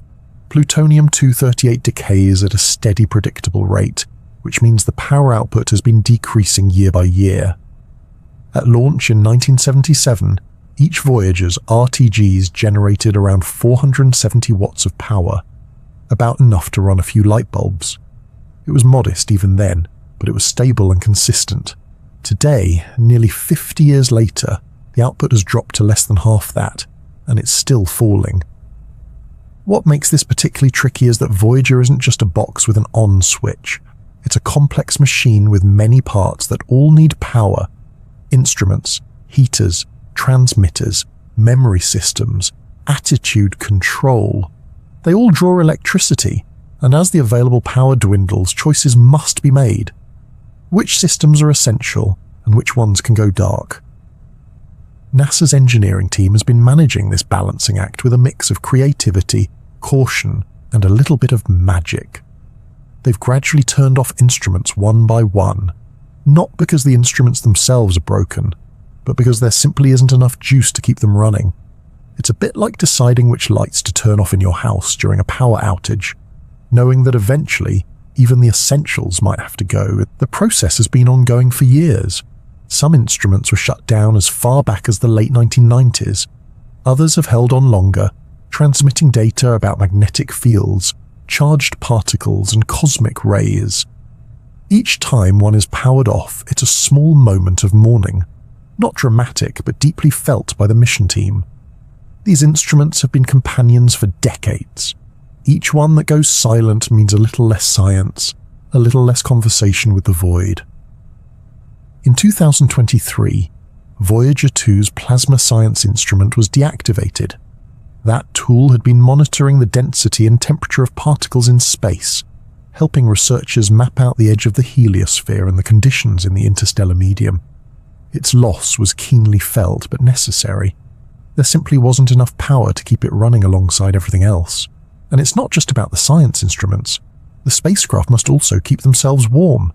Interstellar space isn't just cold, it's bone-deep freezing, with temperatures nearing absolute zero. The RTGs produce some heat, which helps, but small heaters are strategically placed throughout the spacecraft to prevent key systems from freezing. Those heaters consume power too, and they're being turned off selectively. Some parts of the spacecraft are now operating well below their original temperature specifications, wrapped in layers of insulation and held together by a combination of clever engineering and stubbornness. Then there's the transmitter, the system that beams data back to Earth. Keeping that signal alive is a priority, but even it is under threat. As power continues to drop, NASA will eventually face a final, heartbreaking decision: shut down the transmitter or shut down something else vital. At some point, there will be no more choices, only silence. But while the end is visible on the horizon, it's not here yet. Engineers have been finding clever ways to stretch the remaining power. One recent trick involved tapping into a small onboard voltage regulator that had never been used before, a sort of backup to the backup, just to reclaim a tiny bit of extra energy. It wasn't much, but it bought time. Time is the most precious resource Voyager has left, and even with their fading strength, the Voyagers are still sending valuable data. They're still contributing to our understanding of cosmic rays, solar influence, and the nature of space beyond the heliosphere. The quality of the data hasn't diminished, only the volume. Each bit of information takes longer to send, each packet is more carefully curated. But it still arrives, clean and sharp from billions of miles away. It's worth remembering that most space missions don't last this long. They're designed for months, maybe a few years. Voyager was expected to last 5 years at best. Its current age is a kind of engineering miracle. Not because it defied physics, but because it was built to last, and because the people who've maintained it never stopped caring. Behind the scenes, there's a small but dedicated team at NASA's Jet Propulsion Laboratory who monitor the Voyagers every day. They craft each command sequence with extraordinary care, double-checking every line of code before transmitting it across the solar system. At the current distance, it takes about 22 hours for a signal to reach Voyager 1, and another 22 to hear if it responded. Imagine trying to troubleshoot a problem with your car, but every message to the mechanic takes nearly 2 days. That's what the team deals with, day in and day out. They know the end is coming, they've made peace with it, professionally at least. Emotionally, it's harder. Some of these engineers have worked on Voyager their entire careers. Others inherited the mission from those who launched it, passing the torch from one generation to the next. There's pride in keeping the spacecraft alive this long, but also a quiet sadness in knowing that each fix is likely the last. Eventually, sometime in the next few years, the power output will fall below what's needed to run even the bare minimum systems. The transmitters will shut off. The spacecraft will go silent, but they won't stop moving. Long after their final signal fades, the Voyagers will continue drifting through the galaxy, still carrying their golden records, still holding the music, languages, and memories of Earth. They'll become ghost ships of humanity, gliding through the dark with no audience, no destination, and no expiration date.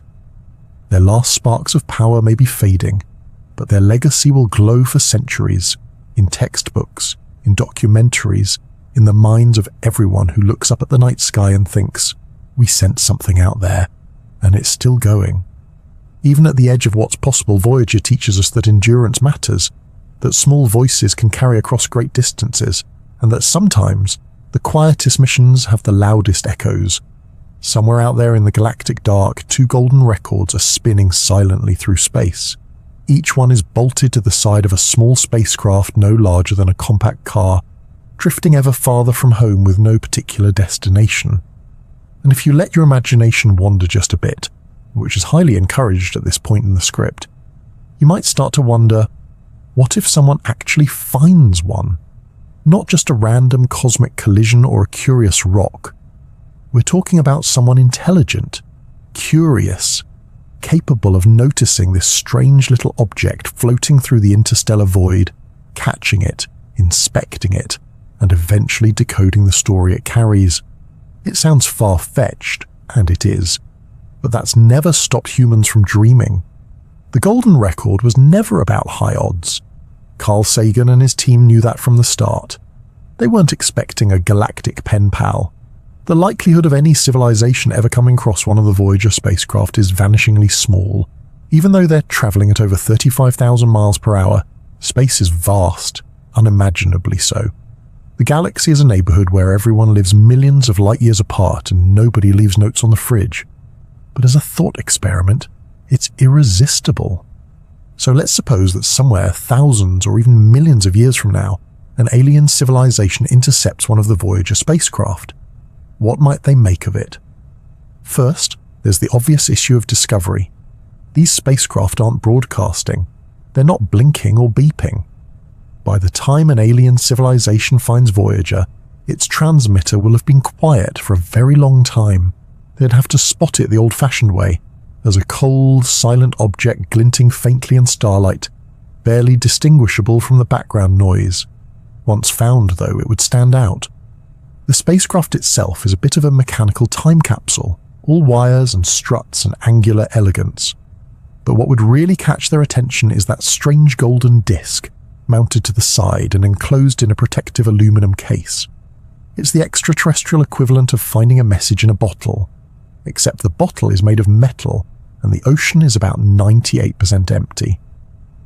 Now imagine some alien scientists back in their lab, cautiously unbolting the disc and discovering the engraved diagrams.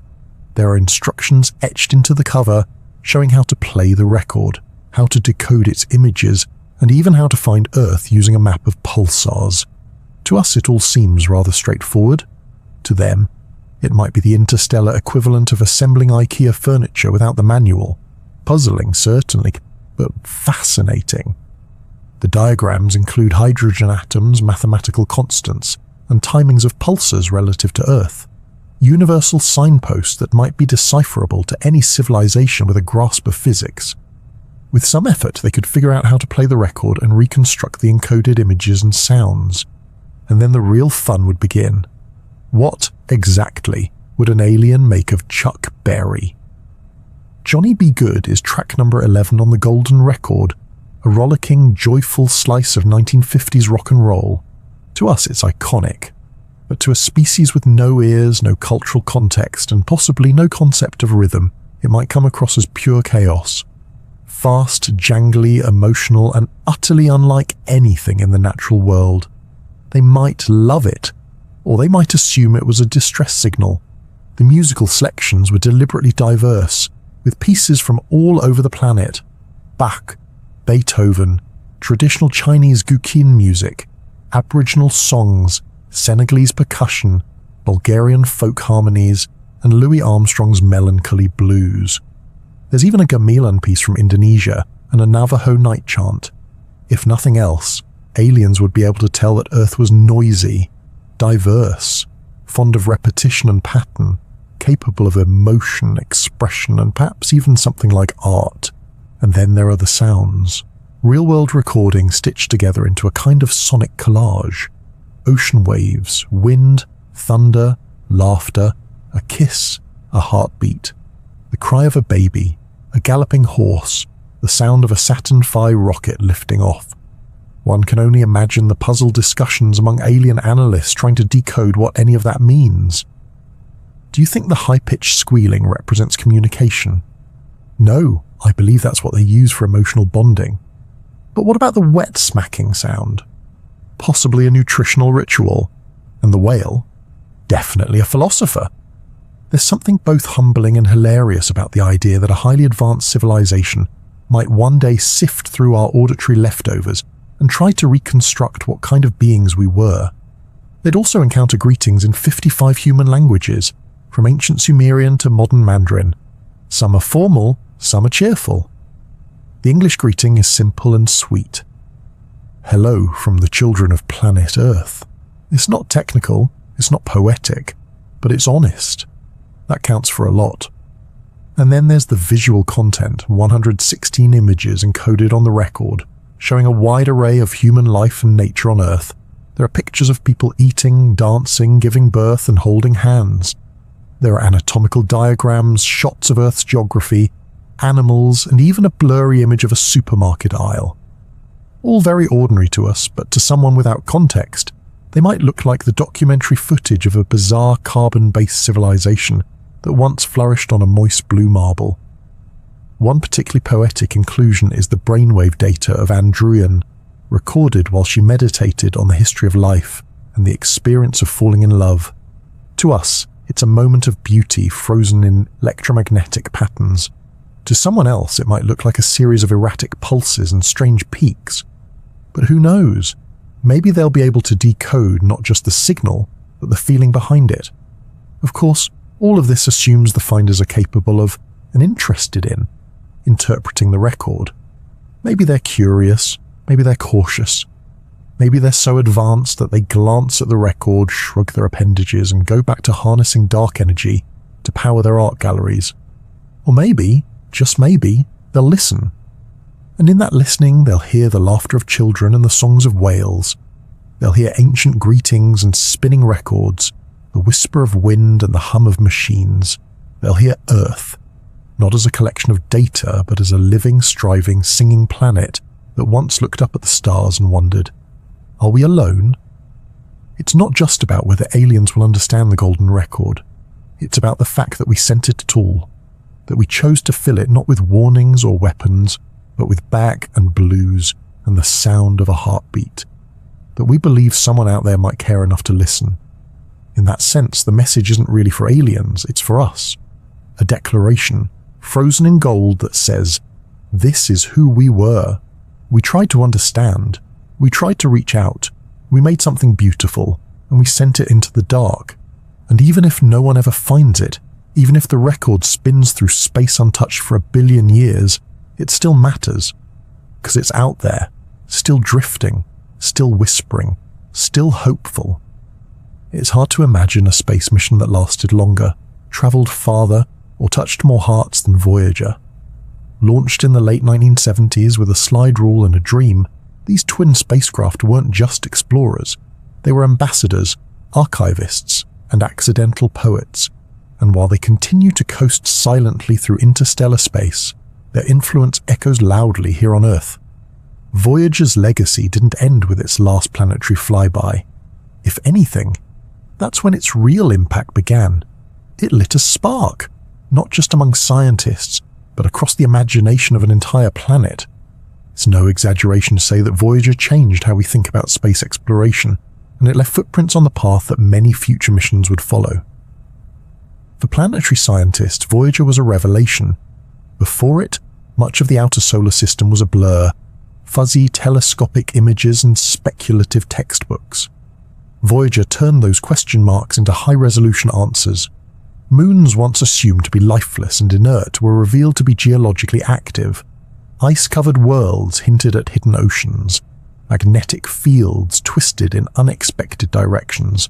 And rings, oh, the rings, turned out to be everywhere, fragile and complicated and dynamic. All of this redefined what counted as interesting in the solar system. For decades, Mars had held most of the scientific spotlight. Voyager widened the stage. Suddenly, moons were in the running for life's potential habitats. Atmospheres were more exotic, planetary weather more extreme. There was more to see, more to wonder about, and much more to explore. And explore we did. Missions like Galileo, Cassini, and Juno didn't just follow in Voyager's footsteps, they stood on its shoulders.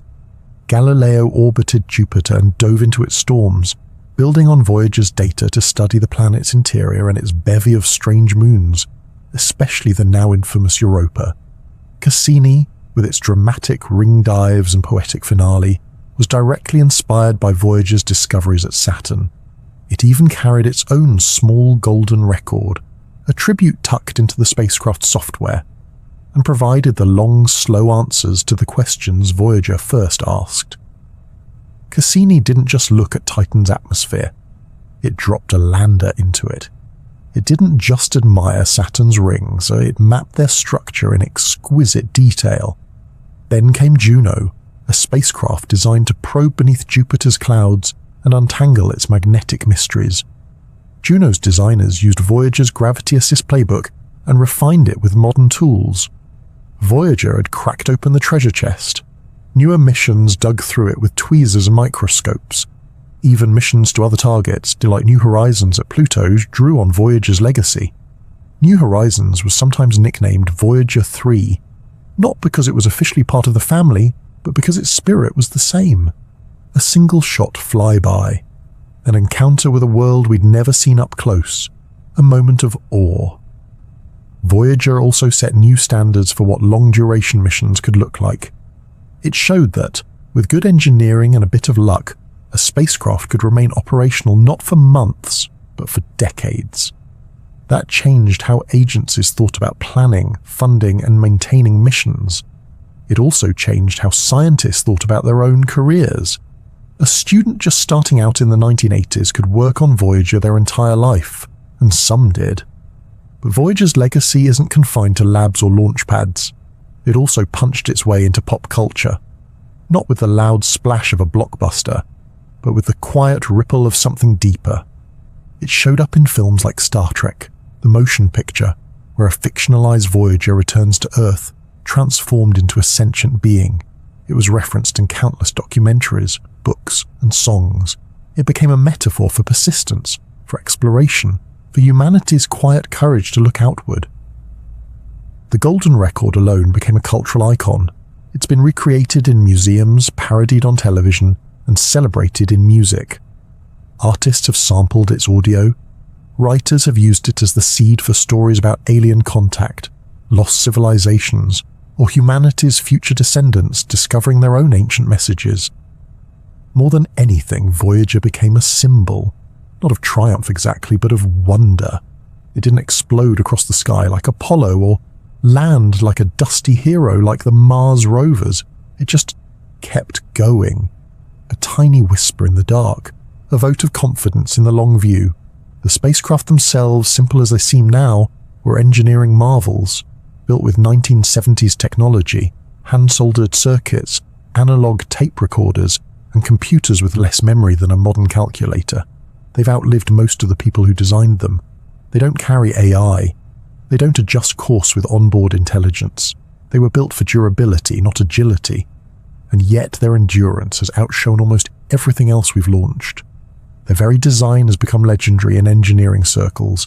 Every antenna, every protective shield, every line of code was optimized for a mission that was never supposed to last this long. And yet, the Voyagers are still making discoveries, still sending back data from regions no spacecraft has ever traveled before. Voyager also reshaped our philosophical understanding of exploration. It wasn't just about reaching new places, it was about asking better questions. What is the shape of a planetary magnetic field? How does solar wind interact with interstellar space? What happens at the boundary between our star's influence and the wider galaxy? These were once the domain of theory. Now, thanks to Voyager, we have data, and while the spacecraft are too far away now to receive new commands reliably, they're still being watched, still being tracked, still being loved. NASA's mission team, a mix of grizzled veterans and fresh-faced engineers, continues to nurse them along, turning off systems strategically, rerouting power with care, and coaxing one more transmission from the void. Even the way we talk about Voyager has changed. It's no longer just a probe. It's become a kind of cosmic poet, carrying humanity's dreams across the stars. Not loudly, not boastfully, but persistently, patiently, with that same quiet strength that marks our best stories. And perhaps that's the real legacy of Voyager. Not just what it discovered, or where it went, but what it reminded us about ourselves. That we are a species that asks questions, that we build things not just to use but to understand, that we sometimes make art not for fame or profit, but because it feels right to send music to the stars. Voyager's journey has been a slow unfolding, a message in a bottle not meant to be answered, but simply to be cast into the sea, because sending it said something meaningful about the ones who did. As long as the Voyagers are still drifting, still sending, still spinning their golden record through the dark, a piece of us is out there, not searching for recognition, but quietly carrying the legacy of wonder. A legacy written not in ink, but in photons, in pulses, in patience, and in the enduring belief that it is always worth reaching out, even into the unknown. Out there, beyond the planets and the cold breath of the heliosphere, two spacecraft continue their long, slow journey. No destination, no course corrections, just a quiet drift through the deep night, further than any human-made object has ever traveled. Voyager 1 and Voyager 2 are still out there, still traveling, still listening. They're old now, by any standard. They were born in a world of rotary phones and disco balls, handwritten code and slide rules. They launched when some people were still convinced that Pluto was the final stop on our cosmic tour. They've flown through solar flares, radiation belts, and the ever-thinning edge of the sun's influence. They've seen worlds we once only guessed at, and sent back evidence of geysers, volcanoes, rings, oceans, storms, and magnetic madness. And now, with just a few instruments still warm, they continue into the vast silence. But it isn't really silence they move through. It's just too quiet for ears to notice. The space beyond the solar system hums with charged particles and ripples of ancient starlight. It's a place where atoms drift for eons without meeting, where distance loses all practical meaning, and where time itself stretches out like a road without signs. And yet, in the middle of all that quiet, something human is there, a piece of us, wrapped in metal and gold, humming softly with fading power and carrying a message we wrote long ago. It's easy to forget how extraordinary that is. We built these spacecraft to explore the outer planets. That was their job, their assignment, their scope. But the moment they passed those final planetary encounters, they became something more. Not because they changed, but because we did. We realized they were no longer just tools. They were storytellers, pilgrims, time capsules, cosmic postcards with no return address. Voyager's journey is in many ways a metaphor for what it means to be human, to ask questions that have no clear answers, to build things that will outlive us, to wander not for profit or conquest, but for curiosity, for the sheer joy of seeing what's out there. The spacecraft aren't fast, they're not flashy, they're not built to impress, but they persist, and there's a quiet dignity in that.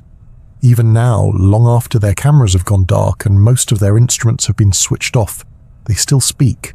Their signals are faint, weaker than a whisper from across a continent, but they arrive, steady and disciplined.